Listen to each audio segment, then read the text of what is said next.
Fala meus amigos, tudo bem? Bem-vindo ao canal GT Car School. Sou Gabriel Teixeira e hoje vim apresentar para vocês Corolla Cross Híbrido 2022. O grande sucesso no momento aqui da Toyota no Brasil.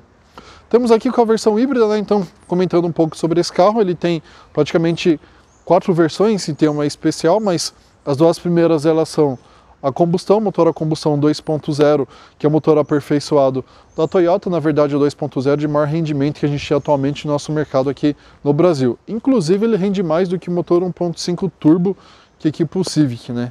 Ele consegue ter 177 cavalos aí, potência boa e um torque também mais alto.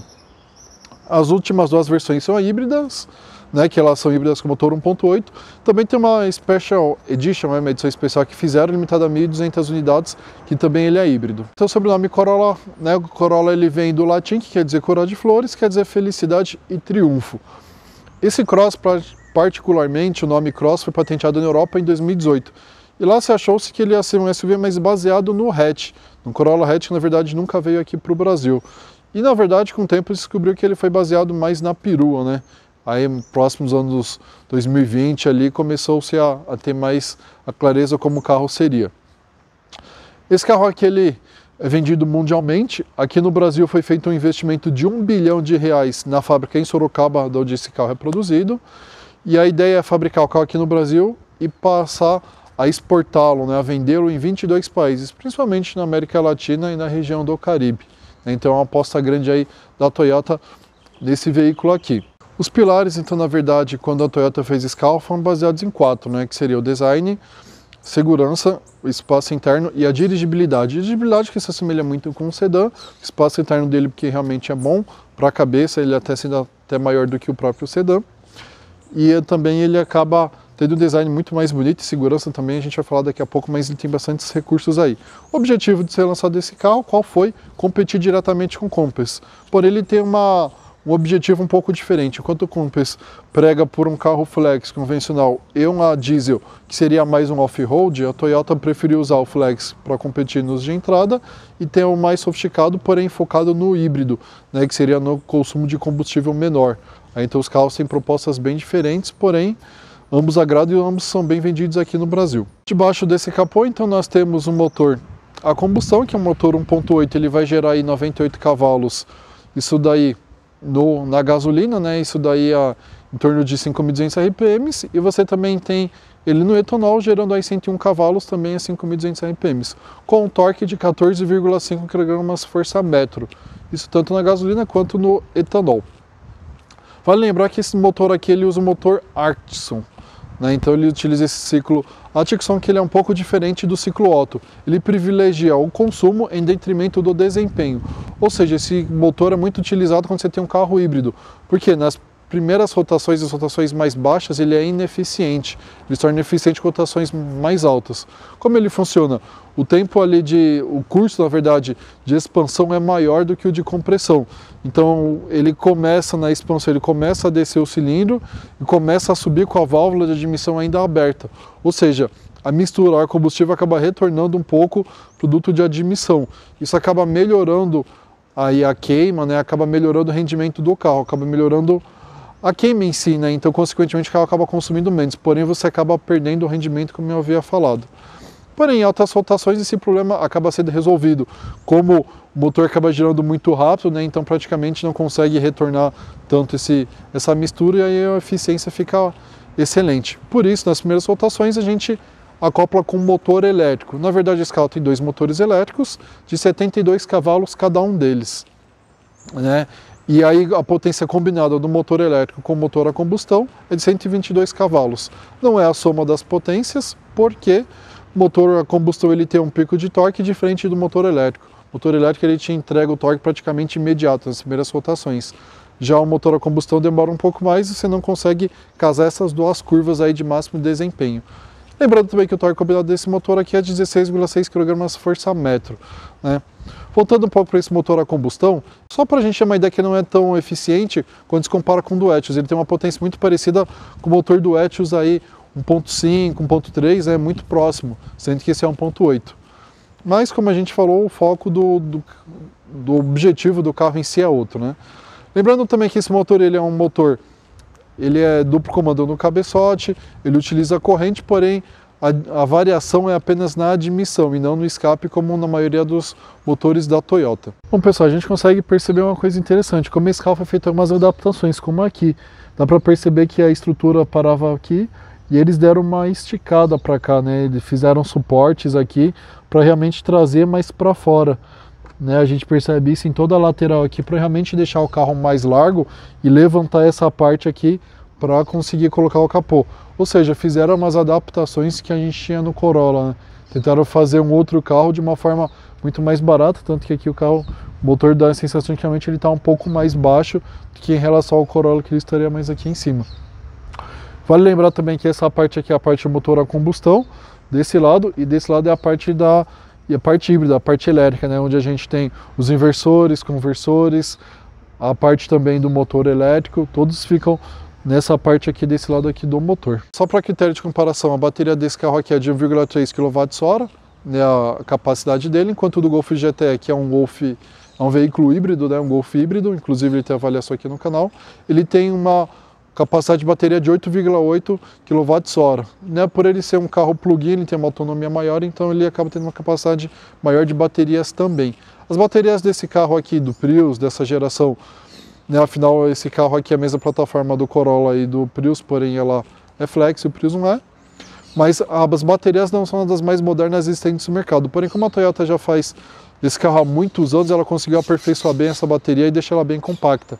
Então ela acaba compensando a tecnologia dela de não ser tão moderna, porém ela compensa com a tecnologia de encapsulamento, vamos dizer assim, dessas baterias. Vale lembrar que esse carro aqui ele tem dois motores elétricos, como eu havia falado, porém um deles é para regeneração da bateria e o outro é utilizado na ajudar a movimentar o veículo. Como ele tem motor a combustão e motor elétrico, ele acaba tendo um câmbio diferenciado, um CVT diferenciado, que ele chama de transeixo, né? Transeixo aí que faz essa junção dos dois motores aí para o carro ter um bom rendimento. E também é interessante que esse câmbio aqui ele não simula marchas como o totalmente a combustão. Ele é mais linear, como ele tem que fazer esse casamento das duas tecnologias, ele acaba sendo um câmbio um pouco diferenciado. Como que é o do motor 2.0 totalmente a combustão? Ele utiliza um câmbio CVT, porém utiliza de 10 marchas simuladas, mas a primeira marcha ele tem uma engrenagem para ajudar principalmente na saída do carro, né? Você ter uma aceleração inicial melhor, porque muitas pessoas reclamam disso aí do CVT, que a aceleração inicial dele acaba sendo prejudicada, né? Então acharam essa solução. Ou seja, o câmbio dos dois carros, apesar de serem CVT, trabalha de formas aí diferentes. Falando aqui dos ângulos de ataque, né, ou ângulo de entrada, que seria a tangente aqui da roda com a parte mais à frente do para-choques, né? Então esse ângulo formado aqui embaixo é um ângulo de ataque, nesse caso aqui ele é 21 graus. Aqui a gente tem um ângulo de transposição, que seria o que? Das tangentes das rodas, dos pneus, com a linha de centro aqui do carro. O ângulo formado lá é um ângulo de transposição. E a parte do ângulo de saída seria, então, uma linha da tangente aqui até o final do para-choques, seria essa linha aqui. O ângulo aqui embaixo seria um ângulo de saída, que nesse caso é de 36 graus. Para o carro ser considerado, e outra coisa também, a altura do solo, né, a altura do solo aqui, que seria da parte mais baixa do carro até o chão, esse carro tem 161. Critério de comparação, o ângulo de ataque, esse tem 21 graus para ser considerado um SUV, o que o Inmetroped que seja 23, ângulo de saída ele tem 36, o mínimo 20, a altura dele é de 161 e o que o Inmetroped é que seja de 180, e o ângulo de transposição 10 graus. Desses 4 parâmetros, para ser considerado um SUV pelo Inmetro, tem que ser pelo menos 2 deles devem ser atendidos. O ângulo de transposição eu não achei nem no manual essa informação. Porém, como esse carro ele se assemelha mais a um crossover do que realmente a um SUV. Lembrando que a altura do solo desse carro aqui, 161, ele é apenas 13 milímetros mais alto do que o Corolla, ou seja, 1,3 centímetros mais alto apenas. Né? E isso tem a parte boa que se assemelha mais com um sedã, porém, para andar na terra, ele acaba sendo pouca diferença em relação ao Corolla. Falando aqui do pneu, então a gente tem um pneu de aro 18, 225/50, né, R18, então nós temos aqui 18 de diâmetro aqui, 18 polegadas de diâmetro da roda, 225 é um pneu bem largo, porém é um perfil baixo, né, ele é de 50. Ele acaba mostrando que o forte dele mesmo é para a cidade e não para andar em estradas de terra. A gente tem aqui um freio a disco e na dianteira nós temos a mesma medida, 225 50 R18. Também no diâmetro da roda 18, a mesma coisa. E aqui ele utiliza freio a disco, porém é um freio a disco ventilado. É o que é convencional, ventilado na frente e sólido atrás. Quando a gente vem aqui para o lateral do carro, nós temos um acabamento em preto, que são os apliques que acabam dando uma aparência mais off-road. A gente tem esse estribo, que normalmente é um acessório colocado na Toyota, porém na versão mais top, que é a Special Edition, veio com ele. Esse daqui foi colocado como um acessório. A gente tem aqui os retrovisores grandes, com um repetidor de seta e aqui pintado da cor do veículo. As maçanetas também elas são da cor do veículo. E as barras horizontais aqui no teto, né? As barras horizontais pretas, o carro também tem teto solar. A gente tem uma barbatana aqui que seria do rádio, ajuda tanto na aerodinâmica quanto melhora também o design geral do carro. A gente vale lembrar também que nós temos as molduras aqui, né? E essa moldura aqui ela é apenas na versão híbrida, né? Essas molduras aí na janela.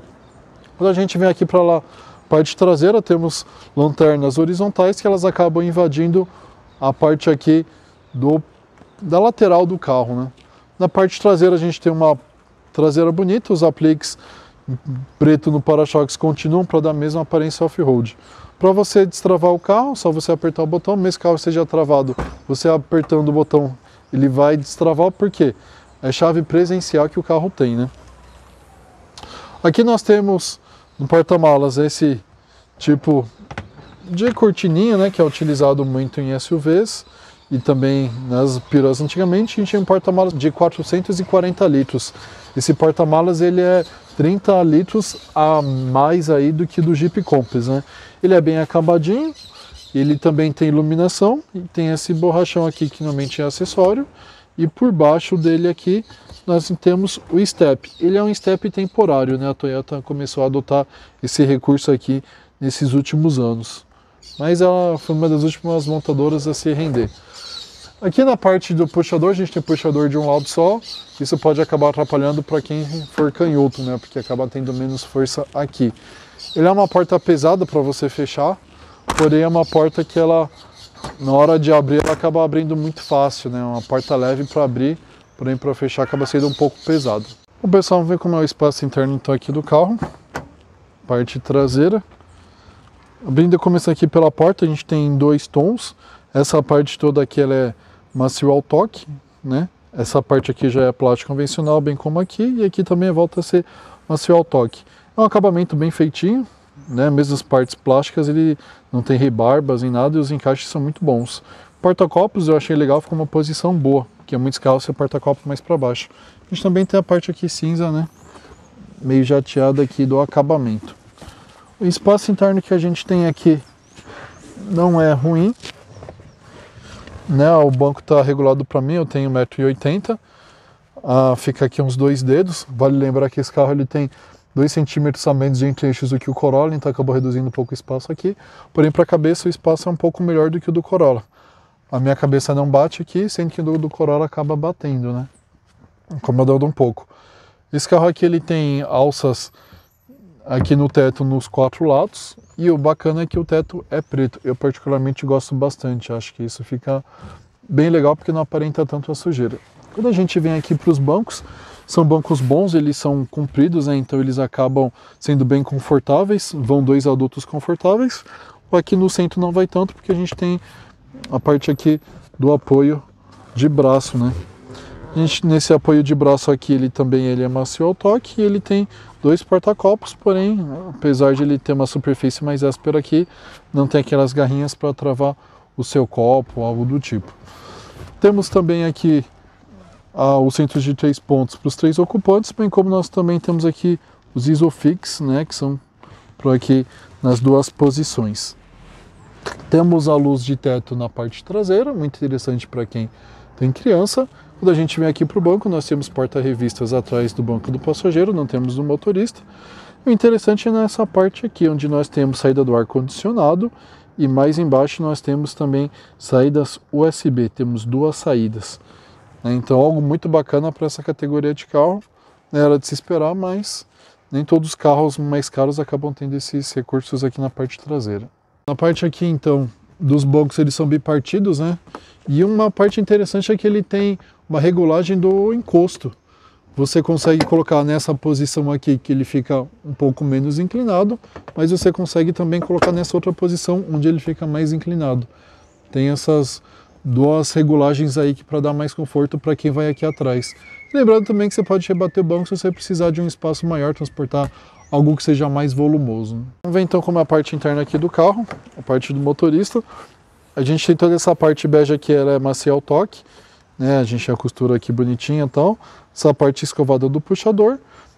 Toda essa parte aqui onde tem os vidros elétricos, né? Trava e destrava a porta, retrovisor elétrico e rebatimento, ele não é de macio ao toque, porém acabamento bom.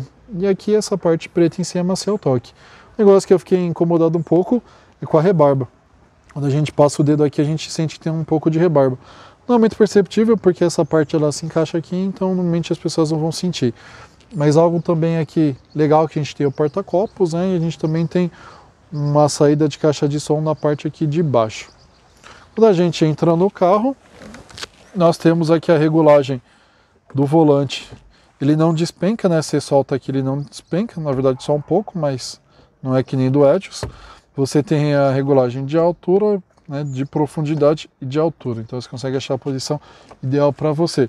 O carro já está ligado, então a gente consegue fazer a regulagem de ajuste aqui elétrico do banco. Ele vai para frente e para trás com o botão, e também aqui o encosto, a inclinação do encosto, né, você consegue mexer eletricamente. Isso apenas o banco do motorista. O espaço interno aqui para o carro é bom para as pernas, né? Não incomoda. Também aqui para a cabeça ele não tem essa regulagem aqui de altura, né? Na verdade, mas ele não chega a incomodar não. Não é muito alto, não é um espaço tão bom assim. Tem carros que tem bem mais espaço, mas ele tá coerente. Quando a gente vem aqui para a parte de acabamento, a gente tem tudo plástico duro, infelizmente não é soft touch como acontece no Corolla, porém eles melhoraram muito esse acabamento, deixaram aqui reto, sendo que o Corolla parecia uma TV de tubo, né? Ela era bem estranho essa parte aqui. O acabamento aqui também, ele não é emborrachado, não é acabamento sensível ao toque, né? Não é macio ao toque, desculpa, melhor dizendo, né? Ele só simplesmente imita couro, imita costura, né? Quando a gente vem para essa parte aqui da central multimídia, é uma multimídia de 8 polegadas, ela tem Apple CarPlay e Android Auto, ela tem bastante recursos, só não tem que nem GPS, alguns recursos assim ela não tem. As saídas de ar são por aqui você controla para abrir ou fechar, e que todas as opções aqui do ar-condicionado. Eu acho que o botão poderia ser um pouco maior, não o botão, mas a descrição em si dificulta um pouco quando você precisa bater o olho aqui para saber onde você vai trocar. Ele é dual zone, né? Então se permite você colocar temperaturas diferentes para os dois lados. Entrada aqui USB, temos uma, sendo que tem duas lá atrás também. Aqui nós temos recarregamento do celular por indução. Vale lembrar que para isso o celular tem que ter essa opção. A gente tem 3 botões aqui, que são o que a gente muda o modo de dirigir, muda aqui desligar o controle de tração e também um totalmente elétrico. Vale lembrar que os modos de direção é o modo Power, que ele privilegia a potência, o Eco que privilegia a economia, e também a gente tem o modo convencional que é equilibrado. O câmbio também é um câmbio comum, PR, DN e B. O B seria para quando você está reduzindo, não quando você está reduzindo, mas quando você está em descidas, para ele melhorar a regeneração da bateria. Quando a gente vem para cá, a gente tem 2 porta-copos, a base dele aqui tem uma certa textura, então ajuda a não deslizar o copo, e também o espaço aqui ele é bom, ele é bem profundo. Black Piano fazendo um acabamento aqui bonito. O apoio do braço, nós temos, ele é regulável para frente e para trás, ele é macio, então ele é bom para você apoiar o braço, isso é excelente dessa regulagem. E nós conseguimos também abri-lo, né? Ele tem um porta-objetos aqui considerável e também tem uma tomada 12 volts aqui na ponta dele. Quando a gente vem para os bancos, ele é um banco bem confortável, ele abraça bem, né? Ele é todo furadinho, tem uma textura muito boa, a espuma dele é muito boa, então realmente longas viagens que nós fizemos o teste de consumo, que nós ficamos muito tempo com o carro dirigindo, você não sente uma sensação de cansaço, né? Então isso é bem bacana. Quando a gente vem aqui também para o porta-luvas, nós temos um porta-luvas que ele não é iluminado, também não é um porta-luvas muito grande. É um porta-luvas simples e ele também não é refrigerado. É algo curioso, porque o Etios ele tem sistema de refrigeração, esse aqui não tem. Quando a gente vem para a parte de cima, Nós temos aqui o parasol, ele acende a luz quando você abre, tanto no passageiro quanto no motorista. O teto é preto, algo que eu gosto bastante. Temos os retrovisores eletrocrômicos, então ele escurece quando está de noite, né? Quando tem farol, para não incomodar. A parte legal também, esse carro tem teto solar. Você apertando o botão aqui, você não precisa segurar. Ele mesmo já faz a abertura automática aqui. Quando você aperta aqui também, ele já faz o fechamento. Além dessa opção de abrir e fechar, ele permite que você simplesmente também levante aqui a parte de trás do vidro, né? Aí você consegue deixar regulado da forma como você achar melhor. Então na parte interna aqui do carro, então a gente tem uma chave aqui que é a chave presencial. Já vamos deixar aqui porque ela não precisa ir no contato. A gente aperta o botão aqui de start, pisando no freio.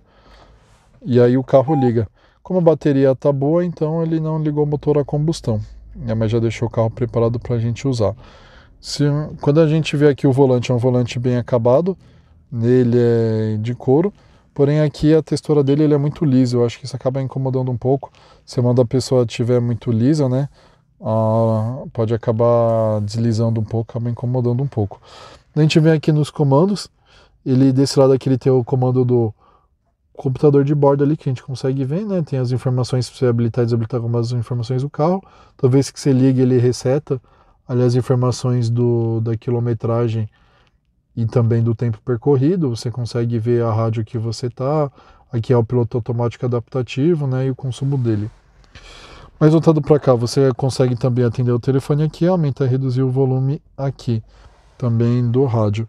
Desse lado aqui nós temos o piloto automático adaptativo, você desligar os sensores. Aqui é o esquema de mudança de faixa, né? Para ele manter o carro na faixa. Aqui você muda a estação do rádio, aqui você muda o modo do som. Eu confesso que eu achei um pouco meio com muita informação esse volante. Acho que poderia ser mais bem dividido essa parte do piloto automático. Antigamente era uma alavanca que vinha aqui embaixo. Talvez poderiam ter feito algum sistema assim, né? Mas enfim, aqui a gente tem a alavanca convencional dos limpadores de para-brisa. Aqui também a gente tem a parte da seta e farol de neblina. Quando a gente vem aqui embaixo, a gente tem uma opção interessante, que esse botão alto ele é o sistema do farol alto, né, automático. Então ele deixa automático. Se não tem risco, se não está passando ninguém, ele mantém alto. Se não, se está passando algum outro carro, ele volta a baixar. E do lado a gente tem uma regulagem ali do fecho do farol. Quando a gente vem aqui para o nosso painel, então do lado esquerdo a gente tem aqui a parte híbrida do carro. Então Power quando o carro está totalmente a combustão, Eco quando ele está no modo só energia elétrica, motor elétrico. Quando ele está no meio dos dois ali é quando ele está usando os dois. CHG, regeneração da bateria, e Off. Do lado direito a gente tem aqui o marcador de combustível. A gente também tem o marcador de temperatura do motor. No centro uma tela de 7 polegadas, né, que ela é TFT, que ela é aquele sistema de alta qualidade. E aí ele também mostra algumas informações do computador de bordo, que eu mostrei para vocês, como por exemplo o consumo do carro, né, se tem alguma informação de erro, as opções aqui se estão ligadas e desligadas, a informação quanto tempo o carro está ligado e quanto tempo ele está andando, essas informações gerais aí.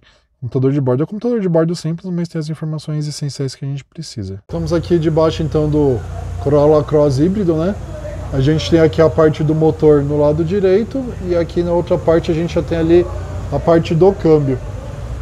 Quando a gente vê aqui na roda, a gente tem uma suspensão convencional, McPherson, né? Então a gente tem aqui semi-eixo que leva a rotação para a roda. Aqui a gente tem também a barra de direção e esse carro tem barra estabilizadora tanto na parte da frente quanto na parte de trás, né?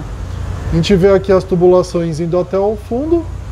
Aqui a gente tem a parte do escapamento, né? Ele todo colocado aqui com manta térmica, então para ajudar no calor. E a gente percebe aqui também essa tubulação, vamos dizer assim, na verdade esses cabos laranjas, né, que são os cabos de alta tensão, eles que ligam o motor na bateria. Então eles são levados até lá ao fundo do carro. Daqui de trás a gente consegue perceber bem, aqui tem o escapamento, ele tem umas proteções para que evite colisões aqui no escapamento. E a gente tem então esses cabos de alta tensão chegando até essa parte aqui, né? Que provavelmente é a parte onde fica a bateria, né? Na verdade a bateria fica nessa parte aqui de baixo do banco do passageiro, do banco traseiro, né? E aí aqui a gente também tem o tanque de combustível do carro. E aqui a gente tem a suspensão convencional, que é a suspensão semi-independente, né, que ela é com eixo de torção, né, com barra de torção. A gente tem um freio a disco, porém é um disco sólido aqui, né, como a maioria dos carros que a gente tem aí a disco. Algo que é muito questionável é esse silenciador, ele é muito baixo, dá a impressão até que ele está pendurado, né, algo que ficou esteticamente estranho para o carro, ainda mais um carro desse valor. A gente pode perceber que o carro é muito bem feitinho aqui por baixo, ele é todo protegido, tanto a parte de cabo, né, os cabos de alta tensão, eles são colocados na parte alta, também a parte de escapamento aqui, eles tiveram um cuidado de colocar proteções aqui, bem como também as tubulações aqui de fluido, né, que vão lá para os freios traseiros. Vou fazer a conclusão aqui, né, os pontos positivos, negativos e o custo. Lembrando que esse carro aqui, para você comprar o de entrada, ele parte aí de um pouco mais de 180 mil, e aí o valor mais alto aí dele, na versão híbrida, ele chega aí em torno de 202 mil. Então vai de 184 mil até 202 mil aproximadamente. Em termos de peças, né, o levantamento das peças nós não fizemos, porque é um carro que foi lançado há poucos meses, então não encontramos ainda muitas peças paralelas no mercado. E como a gente acaba fazendo esse comparativo com peças não de concessionária, era importante que tivesse mais variedades. Porém, a gente consegue levantar o custo aí de revisões até 50 mil, que seria em torno aí de R$ 3.900 para a versão híbrida. A versão apenas a combustão a 2.0, ela é um pouco mais cara, né? Até interessante isso daí, porque a híbrida acaba sendo mais em conta, né? Muitas pessoas acham que acrescenta valor e não. Até pelo contrário, acaba sendo um sistema que não gera muita manutenção. Falando já um pouco dos pontos positivos e negativos desse carro, um dos pontos positivos dele, a economia. Esse carro híbrido ele realmente é muito econômico, né? A gente fez o teste, se quiser ver aqui embaixo, o teste de não de autonomia, mas o teste de consumo dele em cidade, estrada e na terra, vê aqui na descrição aqui do vídeo, você vai achar bem interessante, realmente é impressionante. Fizemos em vários modos, né? Então o carro acaba sendo bem econômico, inclusive no etanol, que foi o nosso teste. A parte também que ele é bem elogiado seria a questão do conforto. Ele é um carro que é bem confortável, apesar da roda ela utilizar um raio 18 e um pneu 50, ele na cidade ele até consegue absorver bem as irregularidades, ele só peca um pouco na terra, né? Realmente quando você passa ali naquelas costelas de vaca acaba incomodando um pouco, mas no geral acaba sendo um carro bem confortável, os bancos são muito bons, a suspensão no conjunto geral dele é bem confortável. Outra parte muito positiva, muito elogiada pelos donos, é a confiabilidade da marca, né? A Toyota em si, não tem ninguém questiona pela durabilidade dos carros, pela confiabilidade e também pelo nome que ela gerou, o pós-venda dela é muito bom. E além disso tem o próprio Corolla em si, que já é um carro que é mais vendido aí há muitos anos no mundo e inclusive era um dos mais vendidos aqui no Brasil da Toyota. O Corolla Cross conseguiu vender mais que ele, né? Tem essa confiabilidade toda aí da montadora. Os pontos negativos, os pontos a melhorar. O freio de estacionamento ser no pé é algo que incomoda muito as pessoas, porque o Corolla, que é um carro mais barato, ele tem o freio comum, freio de mão, e esse veio com freio de pé. Para quem não está acostumado é um pouco chato, você acha realmente onde é a posição do pedal ali. Depois você acaba se acostumando, mas confesso que é meio ruim. Somente quem não tem prática, que quer tirar o pé aos poucos ali, né? Ele acaba, apesar que ele é um carro automático, então ele segura um tempo ali quando você tira o pé do freio. Outra parte também criticada nesse carro aqui seria um pouco a parte ali do ruído do motor. Quando você realmente acelera bastante o carro, você sente que o motor é bem ruidoso. O ruído acaba passando bastante para a parte interna do veículo, né? Então isso é algo que poderia ser melhorado. Talvez por ser do ciclo Atkinson, né? Isso talvez acaba deixando um pouco mais ruidoso. Outro ponto também que é bastante criticado é a parte do acabamento. É um acabamento bonito, é um acabamento até bem feito, os encaixes são bons, porém ele utiliza plástico duro. Foi uma grande economia que a Toyota fez em relação ao Corolla. O Corolla, como utiliza aquele sensível ao toque, né, aquele macio ao toque na verdade, que seria aquele soft touch, e aqui no painel todo ele tirou. Aparenta ser macio ao toque, porém é um plástico duro, né, então isso é o que as pessoas criticam. Geral, para que eu indico esse carro? Esse carro aqui eu indico bastante para as pessoas que sejam mais conservadoras, pessoas que compram um carro e querem ficar ele muitos anos, tanto a versão híbrida quanto a versão a gasolina. Por quê? É um motor, ele, apesar de ser um ciclo Atkinson, ele é É um motor a combustão convencional e não utiliza sobrealimentação, não utiliza injeção direta nem nada. Então o custo de manutenção dele é mais barato. Então você vai ficar com o carro muitos anos com custo de manutenção baixo. Inclusive isso daí também indico para quem preferir a versão 2.0. Se você for utilizar o carro muito na cidade, esse carro híbrido realmente é o que vai ser melhor para você. Porque ele vai te dar uma economia muito boa, principalmente se você pegar um trânsito muito pesado todo dia. Se você for viajar bastante, talvez 2.0 seja mais interessante para você, porque acaba te dando um rendimento melhor, né? Então depende muito do uso que você vai fazer. Então, para pessoas também que têm já filhos adultos ou filhos grandes, eu aconselho, porque o espaço interno para ele é muito bom, principalmente para a cabeça, ele tem um porta-malas grande também, bem coerente para a categoria. Então, para as famílias, é um carro que eu indico bastante, né, para quem talvez é uma pessoa mais conservadora, que realmente privilegia desempenho, aí, que é uma performance melhor. Aí tem outros concorrentes aí com motor turbo, que aí pode te entregar mais e ser mais de acordo com as suas necessidades. Também, se você for comprar um desse usado, você pode comprar tranquilamente, que você não vai ter sérios problemas. Esse carro, por enquanto, não apresentou problemas crônicos. Até porque também, como ele derivou do Corolla, e a Toyota é uma montadora muito conservadora, ela fez vários testes antes de lançar o carro, né? Então, quanto a isso é tranquilo. Bom, pessoal, espero que vocês tenham gostado do vídeo aí. Fizemos uma avaliação bem interessante, comparando até um pouco com o Corolla convencional aí, né?